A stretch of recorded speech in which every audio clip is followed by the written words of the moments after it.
कर्पूरगौरं करुणावतारं संसारसारं भुजगेन्द्रहारं सदा वसन्तं हृदयारविन्दे भवं भवानी सहितं नमामि। ओम नमो नारायण। ओम नमो भगवते वासुदेवाय। जय श्री कृष्णा। राधे राधे। जय माता दी। हर हर महादेव।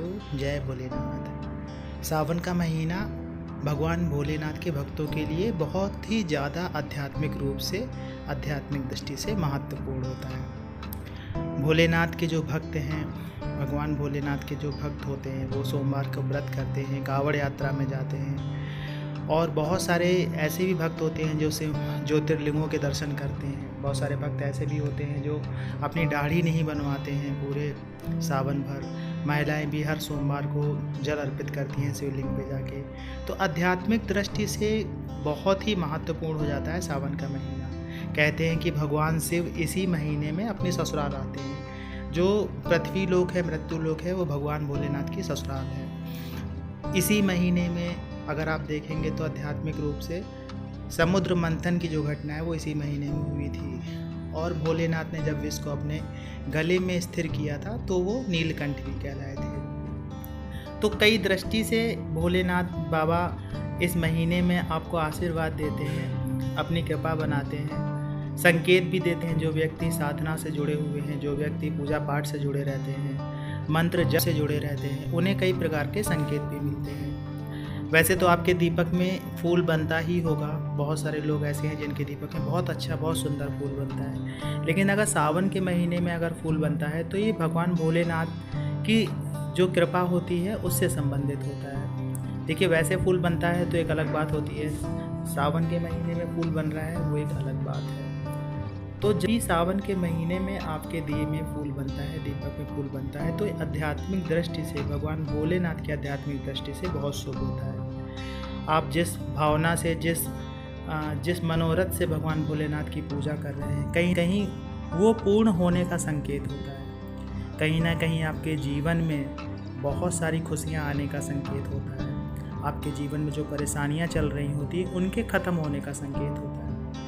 और जो व्यक्ति बिना लालसा के, बिना भगवान से कुछ मांगे भगवान का जप करते रहते हैं, पूजा करते रहते हैं, ये उनकी आध्यात्मिक उन्नति का संकेत होता है कि आध्यात्मिक रूप से वो बढ़ रहे होते हैं। अध्यात्म की तरफ उनके कदम बढ़ते चले जा रहे होते हैं, भगवान शिव की तरफ बढ़ते चले जा रहे होते हैं। तो जब आपके दीपक में फूल बनता है तो कहीं ना कहीं आप ब्रह्मांड के उस पटल से जुड़ जाते हैं जो पटल भगवान शिव तक पहुँचता है। आप जब भगवान भोलेनाथ के मंत्र का जप करते हैं, ओम नमः शिवाय, ओम बोलते ही आप ब्रह्मांड के पटल से जुड़ जाते हैं। नमः शिवाय, उसके बाद भगवान को नमन करते हैं नमः शिवाय बोल के, तो भगवान से आप जुड़ने लगते हैं। तो भगवान शिव से संबंधित ये महीना होता है और बहुत ही ज़्यादा शुभ होता है। अगर आपके दीपक में इस तरह से कोई संकेत मिलता है तो बहुत ही शुभ है। आप जिस कार्य को सोच के बैठे हैं वो कार्य पूर्ण होने का संकेत होता है। कर्म देखिए आपको करना ही पड़ेगा, बिना कर्म के जीवन में कुछ नहीं मिलेगा। केवल पूजा पाठ मात्र से आपकी मनोरथ सिद्ध नहीं होंगे। आपकी आध्यात्मिक उन्नति तो हो सकती है लेकिन आपके मनोरथ सिद्ध नहीं होंगे। मनोरथ सिद्ध करने के लिए आपको उस दिशा में कार्य अवश्य करना पड़ेगा। जैसे मान लीजिए आप परीक्षा की तैयारी कर रहे हैं, किसी भी ऐसी परीक्षा की जहाँ पे आप नौकरी पाना चाहते हैं, तो नौकरी पाने के लिए परीक्षा की तैयारी करेंगे तो ही तो आप पास हो पाएंगे। केवल पूजा ही करते रह जाएंगे तो आप नहीं पास हो पाएंगे। तो कोई भी संकेत अगर मिलता है तो संकेत को आप फल मत समझिए। संकेत मात्र होता है। अगर आप उसको से चलेंगे तो आपको फल पक्का मिलेगा। अगर आप उसे केवल संकेत को ही लेके चलते रहेंगे कि संकेत मिल गया अब तो सब अच्छा हो जाएगा, तो ऐसा नहीं होगा। संकेत कोई भी हो पूजा पाठ में, प्रत्यक्ष रूप से हो, अनुभूति के रूप में हो, स्वप्न के माध्यम से हो, वो एक रास्ते के रूप में होते हैं, पॉजिटिविटी के रूप में होते हैं, सकारात्मकता के रूप में होते हैं। आप कुछ कार्य करने जा रहे हैं तो आप एक तरह से सकारात्मक होकर अगर कार्य करेंगे तो उसका फल एक अलग होता है।